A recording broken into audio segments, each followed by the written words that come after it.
দর্শক স্বাগত জানাচ্ছি নিউজ 24 সাপ্তাহিক আয়োজন গেম অনে। সাথে আছি আমি শুভ দেবনাথ। প্রতি শুক্রবার গেম অন নিয়ে আমরা রাত 8টায় থাকি আপনাদের সাথে। আজকে আমাদের আলোচনার বিষয় বাংলাদেশের ঐতিহাসিক ওয়ানডে সিরিজ জয়, এছাড়াও নানা প্রসঙ্গ আলোচনার জন্য সাথে আছেন সাবেক ক্রিকেটার তুষার ইমরান। তার সঙ্গে আমরা কথা বলবো সেই সব বিষয় নিয়ে। তুষার ভাই, নিউজ 24 স্বাগতম। ধন্যবাদ। শুরুতে জানতে চাও, বাংলাদেশের এমন ঐতিহাসিক সিরিজ জয় অস্ট্রেলিয়ার বিপক্ষে, বাংলাদেশ যে প্রথম ম্যাচ জিতেছিল ওয়ানডেতে সেই টিমের সদস্য আপনি ছিলেন 2005 আশরাফুল দারুণ পারফরমেন্স করেছিল। এবার বাংলাদেশ দলটাকে কেমন দেখলেন? অসাধারণ। আমার কাছে যেটা মনে হয় যে সেই সময়কার অস্ট্রেলিয়ান টিম আর এখনকার অস্ট্রেলিয়ান টিমের ভিতরে কিন্তু একটা পার্থক্য আছে, নো ডাউট।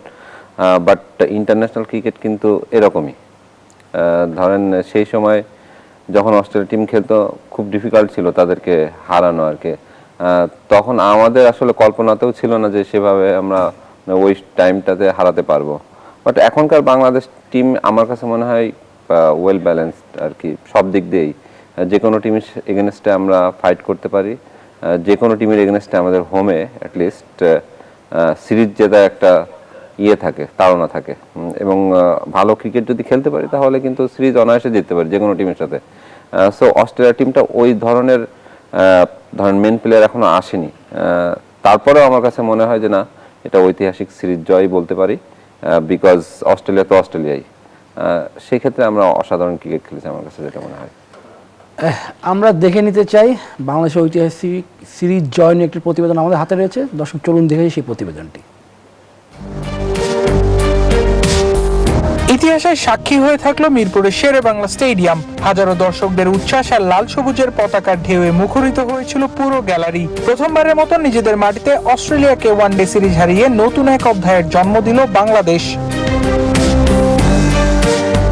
প্রথম ম্যাচে 86 রানের দাপুটে জয়ের পর দ্বিতীয় ওয়ানডেতেও আত্মবিশ্বাসী ছিল টাইগাররা। বৃষ্টিবিঘ্নিত ম্যাচে 192 রানের লক্ষ্য তাড়া করতে নেমে শুরুতেই ধাক্কা খেলেও সৌম্য সরকার ও নাজমুল শান্ত হাল ধরেন। তবে দুজনের বিদায়ের পর দ্রুত কয়েকটি উইকেট হারিয়ে চাপে পড়ে বাংলাদেশ। সেই কঠিন মুহূর্তে সামনে থেকে নেতৃত্ব দেয় হৃদয়। অন্য প্রান্তে অধিনায়ক মেহেদী হাসান মিরাজের দায়িত্বশীল ব্যাটিংয়ে জয় নিশ্চিত করে মাঠ ছাড়ে স্বাগতিকরা। তবে এই জয়ের গল্প শুরু হয়েছিল আরো আগে। অস্ট্রেলিয়া ইনিংসের শুরুতেই আগুন ঝরিয়েছেন বাংলাদেশের পেসাররা। ম্যাচ সেরা মুস্তাফিজুর রহমান ও তাসকিন আহমেদের দুর্দান্ত বোলিংয়ে রানের খাতা খোলার আগেই টপ অর্ডারের 3 ব্যাটারকে হারায় অস্ট্রেলিয়া। ওয়ানডে ইতিহাসে এই প্রথম এমন বিব্রতকর পরিস্থিতির মুখোমুখি হয় বিশ্ব ক্রিকেটের অন্যতম সফল দলটি। শুরুর সেই ধাক্কা সামলে উঠতে পারেনি তারা। তাসকিন ও মুস্তাফিজের 3টি করে উইকেট শিকারে 8 উইকেট হারিয়ে 187 রানেই থামে অজিদের ইনিংস। ব্যাট হাতে সর্বোচ্চ 55 রানে অপরাজিত থাকেন মার্কাস লাবুশানে। শেষ পর্যন্ত এই ম্যাচে কিছুটা নাটকীয়তা থাকলেও শেষ হাসি হেসেছে বাংলাদেশি। আর সেই হাসির সঙ্গে যুক্ত হলো নতুন ইতিহাস, প্রথমবারের মতন অস্ট্রেলিয়ার বিপক্ষে ওয়ানডে সিরিজ জয়। আবরার আল দাইয়ান, নিউজ 24, ঢাকা। আপনি যেটি বলছিলেন যে বাংলাদেশ অস্ট্রেলিয়ার দলে মূল একাদশে অনেক প্লেয়ার আসেনি, কিন্তু আপনি কোনটাকে এগিয়ে রাখবেন, বাংলাদেশের দলগত পারফরমেন্স কিন্তু অস্ট্রেলিয়ার মূল একাদশে প্লেয়াররা না আসার কারণে বাংলাদেশ দারুণ জয় পেয়েছে এবং সিরিজ জিতে নিয়েছে? না, অবভিয়াসলি দলগত পারফরমেন্স। আমার কাছে যেটা মনে হয়েছে যার যার ডিপার্টমেন্ট আছে মাঠের ভিতরে প্রপার ওয়েতে এক্সিকিউশন করেছে। স্পেশালি আমাদের পেস বোলিং অ্যাটাকটা অসাধারণ। লাস্ট 5-6 ইয়ার্স ধরে তারা অসাধারণ বোলিং করে আসছে। আমার কাছে যেটা মনে হয় কম্পিটিশনটা রয়েই গেছে এখনো, কিন্তু শরীফুল হয়তো বা মেন টিমে চান্স পায়নি, মানে মূল একাদশে। তারপর বাইরে হাসান মাহমুদের মতো ক্রিকেটার বসে আছে, স্কোয়াডে নেই যদিও, সাকিব আছে। সো পেস অ্যাটাক নিয়ে কোনো কথা বলার কোনো এখানে আমার কোনো স্কোপই নেই। আমার কাছে যেটা মনে হয় অসাধারণ পারফরমেন্স করছে ডে বাই ডে। এবং যে সিরিজ আসছে আর কি, ধরেন গত সিরিজ একটা গেল পাকিস্তানের সাথে, তার আগে ওয়েস্ট ইন্ডিজের সাথে খেলেছে এবং অসাধারণ পারফরমেন্স আমরা দেখেছি। ব্যাটিংও ধারাবাহিকভাবে যখন যার প্রয়োজন হচ্ছে সে কিন্তু মাঠের ভিতর পারফরমেন্স করছে। কম্পিটিশনটা আছে বিদায় গত একটা সিরিজে আমরা আফিফকে দেখেছি, সুযোগ করে দিয়েছিল সিলেক্টররা, সেখানে হয়তো বা আফিফ বড় কোনো ইনিংস খেলতে পারেনি, এই জন্য মোসাদ্দেককে ফিরিয়ে আনা হয়েছে এই সিরিজে। অসাধারণ কামব্যাক করেছে। সো যার যার ডিপার্টমেন্ট আমার কাছে যেটা মনে হয়েছে সে সেভাবে এক্সিকিউশন মাঠের ভিতরে গিয়ে করছে বিধায় টিমটা রেজাল্ট করছে। একটা সময় দেখতাম যে দলগত পারফরমেন্সের একটা অভাব বাংলাদেশ দলে ছিল, কিন্তু এই সিরিজে দেখলাম যে সকলে সবার জায়গা থেকে চেষ্টা করছে যে সিরিজে ভালো করার জন্য, দলে থাকার জন্য, স্কোয়াডে থাকার জন্য। আপনি এই দলটাকে কেমন দেখলেন? না, আমার কাছে 2007 ওয়ার্ল্ড কাপে এই টিমটা যদি ভালো করতে পারে ডেফিনেটলি ভালো করার অনেক স্কোপও আছে। চান্স যদি সবাই পায়, সবাই যদি কাজে লাগাতে পারে, তাহলে আমার কাছে যেটা মনে হয় যে না, আমরা সেমিফাইনাল পর্যন্ত উঠতেও পারি, খেলতেও পারি। বিকজ এই টিমটাকে কিন্তু অনেকেই এখন ভয় পাচ্ছে যে না, বাংলাদেশ টিম অনেকদিন ধরে ওয়ানডে ক্রিকেটে, স্পেশালি ওয়ানডে ক্রিকেটে ভালো খেলছে এবং যারা এখন আছে টিমের স্কোয়াডের ভিতরে তারা অসাধারণ ক্রিকেট খেলছে। আমার কাছে মনে হয় অনেক কিছু সম্ভব এই টিমের দ্বারা। আশা করি যে 2007 ওয়ার্ল্ড কাপ সামনে রেখেই হয়তোবা এগোচ্ছে বাংলাদেশ টিম এবং 2027-এ আমরা ভালো কিছু করতে পারবো। এই সিরিজ জয়ের পেছনে কোন বিষয়টা বেশি কাজ করেছে, মানে গেম প্ল্যান, দলের পারফরমেন্স, নাকি কোচের টেকনিক? ডেফিনেটলি সবকিছু প্ল্যানই থাকে। ধরেন ম্যাচের আগের দিন টিম ম্যানেজমেন্ট থেকে প্ল্যান দিয়ে দেওয়া হয়, তারপরে সবচেয়ে বেশি যেটা প্রয়োজন মাঠের ভিতরে এক্সিকিউশন করা। সে এক্সিকিউট যদি করতে না পারে তাহলে কিন্তু টিম রেজাল্ট করতে পারবে না। আমার কাছে যেটা মনে হয় স্পিনাররা স্পিনারদের দায়িত্ব পালন করছে, ব্যাটসম্যানরা ব্যাটসম্যানদের দায়িত্ব পালন করছে, সেই সাথে পেস বলার যেটা অ্যাটাকিং যার যেটা প্রয়োজন। একদিন নাহিদ রানা পারফর্ম করছে, অন্যদিন তাসকিন মুস্তাফিজ মিলেই পারফরমেন্স, মানে আপনি টিম গেম বলতে পারেন। ক্রিকেটটা আসলে টিম গেমই। আমার কাছে যেটা মনে হয় টিম গেম যদি টিম হয়ে না খেলতে পারেন তাহলে ভেরি ডিফিকাল্ট আসলে এখানে পারফর্ম করা। তো সবাই যার কথা আলাদাভাবে বলতে হবে মোসাদ্দেক হোসেন সৈকত। 4 বছর জাতীয় দলের বাইরে ছিলেন, জাতীয় দলে ফিরলেন, পারফর্ম করলেন, দলকে প্রথম ম্যাচ জেতালেন এবং তিনি যেভাবে ব্যাটিং করেছেন, সাহসী ব্যাটিং, বোলিং যেভাবে করেছেন সেটা কিন্তু দারুণ। এবং এর সঙ্গে আরেকটা আলোচনা করতে চাই, অনেকে বলে যে মিরাজের সঙ্গে মোসাদ্দেকের একটি মনস্তান্ত্রিক লড়াই চলে। আপনি তো প্লেয়ার ছিলেন, কোচ ছিলেন, আপনার চোখে সেই বিষয়গুলো পড়ে কিনা এবং মোসাদ্দেকের পারফরমেন্স কি বলবেন? দেখুন, অ্যাট ফার্স্ট অসাধারণ কামব্যাক মোসাদ্দেকের। আসলে 4-5 বছর ধরে মোসাদ্দেক কোথাও ছিল না, না এই টিমে ছিল, লাস্টে বিপিএলটা মিস করেছে, বাট ডোমেস্টিক ক্রিকেটে কিন্তু অসাধারণ ক্রিকেট খেলে আসছিল লাস্ট বিগত 4-5 বছর যাবত ধরে। আর যেটা বললেন যে মোসাদ্দেক আর মিরাজের একটা মনস্তাত্ত্বিক লড়াই চলে কিনা, মোসাদ্দেক কিন্তু ব্যাটিং অলরাউন্ডার, আমাদের মনে রাখতে হবে, আর মিরাজ হচ্ছে বোলিং অলরাউন্ডার। যার যখন প্রয়োজন হবে টিমের স্বার্থে সে তখন সেইভাবেই আসলে এক্সিকিউশন করার মানে করতে বাধ্য হয়। আমার কাছে যেটা মনে হয়, মোসাদ্দেক কিন্তু লাস্ট ম্যাচটা বেশি বল করেনি, প্রয়োজন মনে হয়নি আমার কাছে যেটা মনে হয়।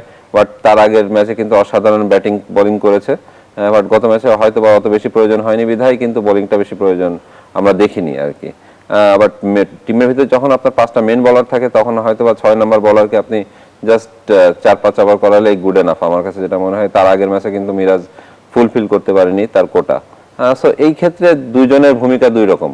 আপনি যেটা বললেন যে মনস্তাত্ত্বিক, বাট এখানে দুইজনের ভূমিকা দুই রকম হতে পারে। এবং এই একাদশ গঠন বলি, আমরা স্কোয়াড গঠন বলি, যারা পেছন থেকে কাজ করে নির্বাচকরা, যদিও নির্বাচকদের বলা হয় থ্যাঙ্কসলেস জব, এই নির্বাচক কমিটি কেমন দেখছেন? বাশার ভাইয়ের নেতৃত্বে যে নির্বাচক কমিটি এখন কাজ করছেন, দেখুন একের পর এক সিরিজ আসছে, নতুন একজনকে দেখলাম রবিউল হক, তিনিও কিন্তু অসাধারণ ক্রিকেট খেলে আসছে ডোমেস্টিক ক্রিকেটে। সামনের একটা টেস্ট ম্যাচ আছে জিম্বাবুয়ের এগেনস্টে, সেখানে কিন্তু নতুন ভাবে রবিউল হককে আমরা দেখলাম টিমের ভিতরে আছে। যারা ঘরোয়া ক্রিকেটে পারফর্মার, আমার কাছে যেটা মনে হয় এই সিলেকশন প্যানেল তাদেরকে সুযোগ করে দেবে, আমার কাছে যেটা মনে হয়। একটা মনে হয় শেষ ওয়ানডেতে আজকে স্কোয়াড ঘোষণা করছে, কোনো আনচেঞ্জ রয়েছে এবং শেষ ওয়ানডে বাংলাদেশে কেমন খেলা উচিত? হোয়াইট জন্য খেলা উচিত নাকি যারা উইনিং কম্বিনেশন নিয়ে খেলা উচিত? আপনার কাছে কি মনে হয়? আমার কাছে যেটা মনে হয় রিজার্ভ বেঞ্চে যারা বসে আছে তারা গুড এনাফ, বিকজ তারাও ডোমেস্টিক ক্রিকেট ভালো খেলে কিন্তু রিজার্ভ বেঞ্চে রিজার্ভ করে বসে আছে, তাদের একটা সুযোগ দিলেও দিতে পারে। সেই ক্ষেত্রে হয়তোবা আপনি রিশাদকে, তারপর নুরুল হাসান সোহানকে, এই দুজনকে স্পেশালি সুযোগ দিলে দিতেও পারেন। তারপর আপনি যদি বিবেচনা করেন যে পেস অ্যাটাক একজনকে কমিয়ে শরীফুলকে যদি ইন করানো যায় সেটাও করতে পারেন। ডিপেন্ড করে আসলে টিম ম্যানেজমেন্টের পরে। এখন লেটস সি টিম ম্যানেজমেন্ট কি করে, বাট ডেফিনেটলি চান্স যেহেতু আছে যে হোয়াইট ওয়াশ করার, সেদিকটাও বিবেচনা করবে হয়তো বা টিম ম্যানেজমেন্ট। মোস্তাফিজকে জানতে চাচ্ছিলাম, মোস্তাফিজের পারফরমেন্স কেমন দেখলেন? তিনি যেভাবে, মোস্তাফিজকে সাধারণত আলোচনা করার থেকে গুরুত্বপূর্ণ বিষয়, মোস্তাফিজ যখন পারফর্ম করে তখন যে কোনো দলই তার জন্য মানে খুব বিপদে হয়ে থাকে আর কি, বিশেষ করে ব্যাটাররা। মুস্তাফিজের পারফরমেন্স নিয়ে কি বলবেন? না, অসাধারণ। মুস্তাফিজ তো অনেকদিন ধরে আমাদেরকে সার্ভিস দিয়ে যাচ্ছে, বাট মুস্তাফিজ ধরেন এই ট্রু উইকেটে খেলাতে মুস্তাফিজ আগে নতুন বলে বোলিং করতো না। মুস্তাফিজের রোলটা ছিল 10-12 ওভারের পরে সে বোলিংয়ে আসতো, বাট এখন তার সুইং আছে, ট্রু উইকেটে খেলা হচ্ছে যেহেতু বোলিং সহায়ক আছে, ব্যাটিং সহায়ক আছে, যে যেখানে ভালো করতে পারবে সে সেখানে কিন্তু পারফর্ম করতে পারবে। এই ক্ষেত্রে আমরা মোস্তাফিজকে একটু নতুন বলে বোলিংও দেখছি। ইন বিটুইন কিন্তু অনেক বছর নতুন বলে সে বোলিং করতো না, সো নতুন বলে সে অসাধারণ বোলিং করছে আমার কাছে যেটা মনে হয়। ভাই দর্শক নিচ্ছে একটি বিরতি, ফিরছি বিরতি পরে, ততক্ষণ আমাদের সঙ্গেই থাকুন। দর্শক গেম অনে আবারও সবাইকে স্বাগতম। আমাদের সঙ্গে অতিথি হিসেবে রয়েছেন তুষার ইমরান, তার সঙ্গে আমরা কথা বলছিলাম বাংলাদেশের ঐতিহাসিক সিরিজ জয় সহ বিভিন্ন বিষয় নিয়ে। এরই মধ্যে অস্ট্রেলিয়ার সাথে টি-20 সিরিজ জয় ও জিম্বাবুয়ের সাথে একমাত্র টেস্টের দল ঘোষণা করা হয়েছে। দলে আছে বেশ চমক, দেখে নিব কেমন দল ঘোষণা করলো নির্বাচকরা। মিরপুরে বৃষ্টি স্নাত দিনের সংবাদ সম্মেলনে চমক নিয়ে হাজির হন হাবিবুল বাশারের নেতৃত্বাধীন নির্বাচক প্যানেল। অস্ট্রেলিয়ার বিপক্ষে ওয়ানডে সিরিজের দাপট দেখানো টাইগারদের টি-20 স্কোয়াডে ফেরানো হয়েছে স্পিড স্টার নাহিদ রানা ও তাসকিন আহমেদকে। আমাদের ক্যাপ্টেন লিটন কুমার দাস, পারভেজ হোসেন ইমন, তানজিদ হাসান তামিম, মোহাম্মদ সাইফ হাসান, শামীম হোসেন, তৌহিদ হৃদয়, কাজী নুরুল হাসান সোহান, শেখ মেহেদি, নাসুম আহমেদ, রিশাদ হোসেন, শরীফুল ইসলাম, মুস্তাফিজুর রহমান, তাসকিন আহমেদ, নাহিদ রানা, আব্দুল গাফফার সাকলাইন। গেল সিরিজ থেকে বাদ পড়েছেন সাইফুদ্দিন ও রিপন মণ্ডল, তবে যথারীতি দায়িত্বে থাকছেন লিটন দাস ও তার ডেপুটি হিসেবে সাইফ হাসানের পরিবর্তে দায়িত্ব পালন করবেন তাওহিদ হৃদয়। তৌহিদ হৃদয় পুরো সাদা বলে নিয়মিত খেলা, বাট তৌহিদ হৃদয়কে আমরা যে টাইপের ক্রিকেট খেলতে চাই, ডেফিনেট টেস্ট ম্যাচও আপনি দেখেন রিসেন্টলি আমরা কিন্তু ডিফারেন্ট টাইপের খেলা খেলছি। আমার মনে হয় he can B a very good options. উনি আমি ওর ফার্স্ট ক্লাস খেলা দেখেছি, ফার্স্ট ক্লাসে কিন্তু তার রেকর্ড খারাপ না, এবং তিনি যখন ব্যাটিং করেন তখন তো ওই জায়গাটায় যেখানে ব্যাটিং করেন খুব ইম্প্যাক্টফুল ইনিংস খেলতে পারেন। অন্যদিকে জিম্বাবুয়ের বিপক্ষে একমাত্র টেস্টের জন্য চমক রেখে দল ঘোষণা করেছে বিসিবি। শান্তর অধিনায়কত্বে দলে প্রথমবারের মতন ডাক পেয়েছেন তাওহিদ হৃদয় ও পেস বোলিং অলরাউন্ডার রবিউল হক। সেই সাথে বিশ্রামে রাখা হয়েছে মেহেদী হাসান মিরাজ, তাসকিন আহমেদ ও নাহিদ রানাকে। আর দলে ফিরেছেন হাসান মাহমুদ।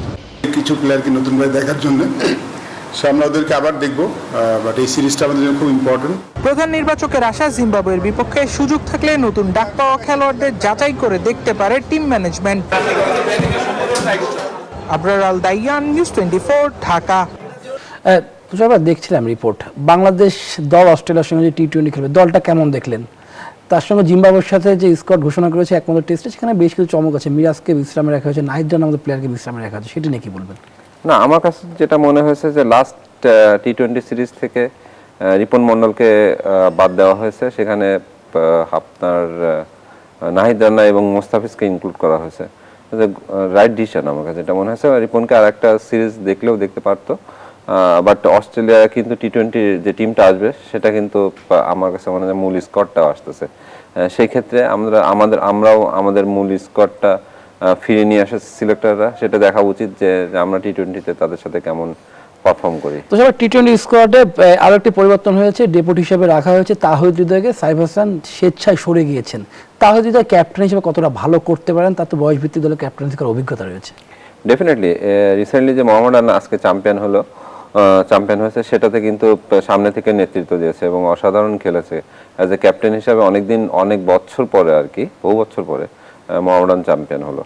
17 বছর পরে এই দুইটা ম্যাচ তাহিদ হৃদয় ন্যাশনাল টিমের ডিউটি থাকা অবস্থায় মিস করেছে, বাট তার আগে কিন্তু সে অসাধারণ ক্রিকেট খেলেছে।